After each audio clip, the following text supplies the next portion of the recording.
When 27-year-old Noor Mukadam rejected her controlling diplomat boyfriend's marriage proposal, did she expect to lose her life over it? On July 20th, 2021, Zahir Jaffer brutally decapitated Noor in a fit of entitled rage in his Islamabad home. Her gruesome murder by the son of a wealthy businessman ignited public outrage. Why did progressive Noor stay with volatile Zahir for 3 years, despite escalating abuse? How could Zahir's staff stand indifferent while he dragged her bleeding body inside? The question resonating loudest after Noor's savage killing: when will Pakistan address its crisis of violence against women?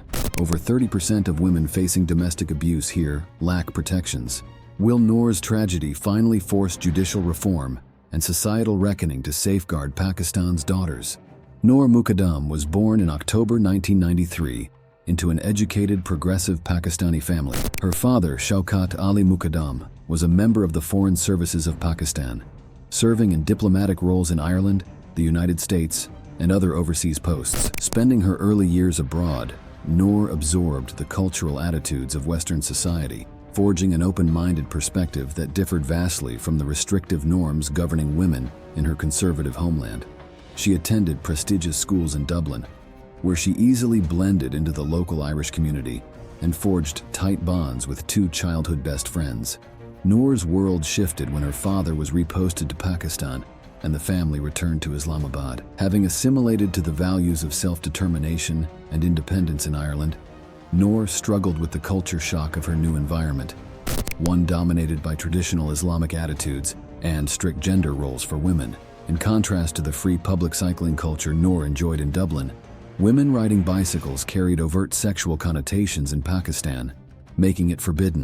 These were just some of the many jarring differences the young Noor grappled with while navigating societal pressures to conform in Pakistan. A creative soul with an eye for fashion design, Noor discovered healthy outlets to channel her frustrations over time through artwork and sketching vibrant murals.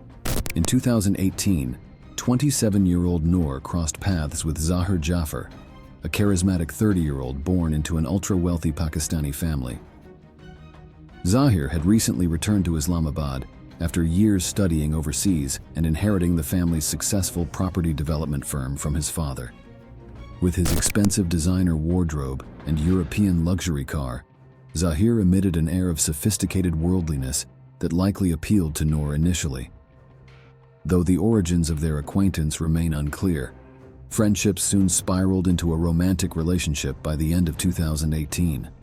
Behind his privileged facade, however, Zahir possessed a disturbing track record of violence and allegations of sexual assault abroad. Years prior in the UK, he had been charged and deported on the sexual assault of a woman. Similarly, in the US, multiple women had pressed charges against Zahir for sexually aggressive misconduct and harassment. Upon his return to Pakistan, cunning Zahir deliberately concealed this ugly past, determined to present himself as a well-educated, upstanding partner to win over Noor and her respected diplomatic family. Tragically, his manipulative tactics worked, hiding a series of red flags from the woman who saw inner beauty in him. As the relationship progressed over 3 years, Zahir subjected Noor to increasing coercion, manipulation, and physical abuse. His short fuse would frequently escalate into aggressive outbursts, leaving Noor shaken. Zahir's behavior aligned with his documented history of violence against women abroad. Sadly for trusting Noor, though, she remained unaware of Zahir's past as a repeat sexual offender overseas. This left her vulnerable as warning signs mounted of the gruesome fate ahead at his hands. By early adulthood, Noor had adapted on some levels while retaining her individuality. Beloved by family and friends as an intelligent, stylish, and kind-hearted young woman with a promising future ahead. Tragically, though, this future would be devastated beyond imagination at the hands of controlling partner Zahir Jaffer. By 2021, 27-year-old Noor had endured over 3 nightmarish years of toxicity and abuse at the hands of controlling partner Zahir Jaffer. His aggressive outbursts and manipulation had escalated, leaving Noor desiring an out from the relationship.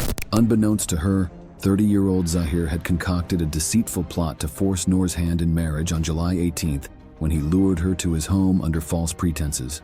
Upon picking Noor up that evening, Zahir revealed his hand, an extravagant marriage proposal to whisk her away on a flight he had secretly booked to New York. Feeling trapped, Noor rejected his sudden marriage proposal, unwilling to spend her foreseeable future shackled to an increasingly volatile partner. Zahir flew into a blind rage at this perceived insult. His fragile ego and pride crumbled, determined that if he could not have her, no one could. In his enraged state, Zahir viciously unleashed on helpless Noor, kicking, slapping, and beating her as she desperately contacted her family via cell phone to no avail. The nightmare continued for over 36 hours as Zahir held Noor captive in his home, beating her into submission each time she tried fleeing for safety. By the evening of July 20th, as Noor attempted her final escape off the balcony, Zahir knew he had to silence her for good. Following her back upstairs to the bedroom, deranged Zahir shot Noor in her shoulder, then stabbed her ruthlessly before decapitating her with a butcher knife. Emerging from the bedroom in a blood-drenched shirt, frantic Zahir made the grave mistake of confessing his crime over the phone to his father, setting off the rapid police response that ended with his arrest, and Noor finally granted the justice she deserved, even posthumously. In the immediate aftermath of Noor's savage murder on July 20th, 2021, local authorities swiftly took prime suspect Zahir Jaffer into custody from his blood-strewn crime scene. The site was rapidly cordoned off for forensic investigation. Retrieving and reviewing surveillance footage from Zahir's home security system, police gained chilling insight into his vicious two-day attack on captive Noor. Additional phone records and eyewitness accounts from the property staff reconstructed the timeline of events leading up to her gruesome demise. The damning evidence uncovered proved instrumental in substantiating prosecutors' arguments that Zahir murdered Noor in a fit of entitled rage after she refused his forced marriage proposal. Phone audio and video footage clearly depicted his explosive violence when Noor tried fleeing his abuse multiple times over 36 nightmarish hours trapped in his home. In addition to Zahir, his callous parents were arrested on charges of aiding their unhinged son.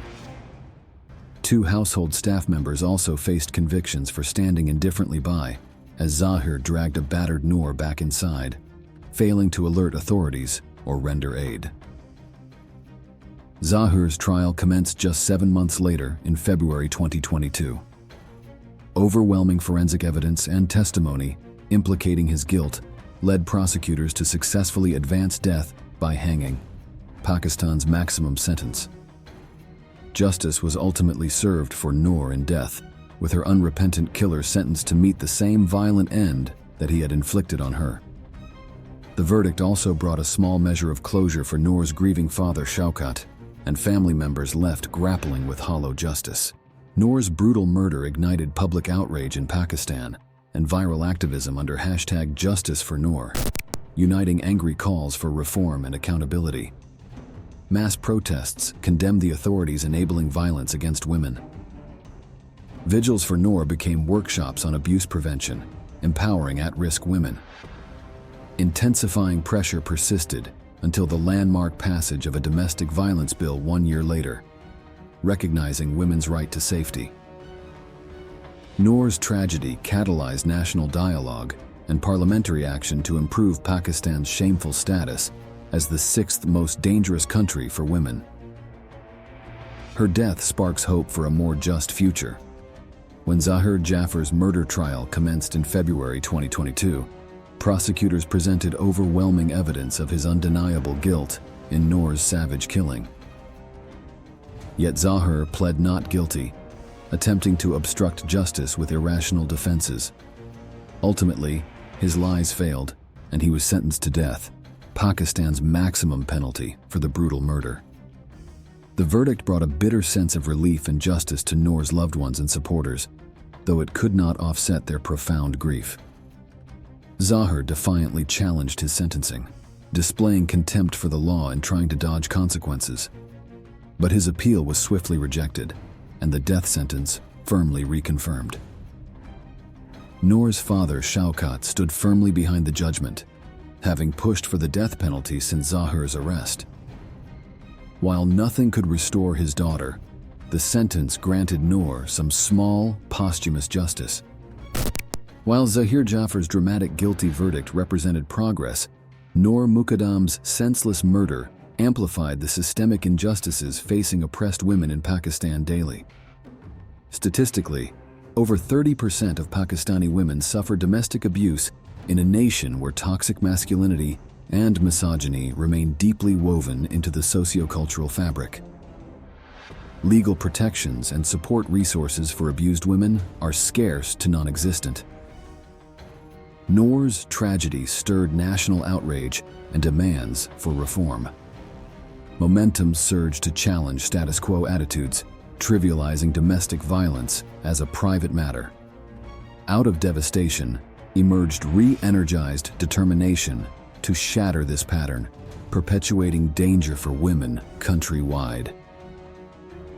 In the year since Noor's passing, public activism led Parliament to pass a milestone domestic violence bill in 2022, recognizing women's legal rights to safety and justice after abuse.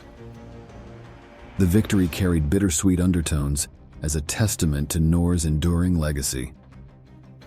Noor has become immortalized as the catalyst propelling this human rights movement, now gaining traction across Pakistan. Her forgotten voice echoes louder in death than in life, driving transformative legal and social change so the women of Pakistan might live freer from fear. On deeply personal levels, Noor Mukadam's profound absence ripples ceaselessly as bereaved father Shaukat and loved ones navigate inescapable grief. Yet nationally too, her unconscionable murder marks Pakistan's awakening. Noor's tragedy illuminated the systemic negligence allowing entitled abusers like Zahir Jaffer to inflict violence upon women with relative impunity. Her death announced that this long-standing status quo could no longer stand if a nation valued its daughters' lives. The hard-won progress in Noor's aftermath cannot pacify the injustice of her stolen future, but her enduring memory stokes new momentum gathering to implement women's legal protections long overdue. Noor is eternally memorialized as the flame fueling this fight, the guiding light for a safer, more equal Pakistan determined to honor women living fearlessly into their autonomy at last.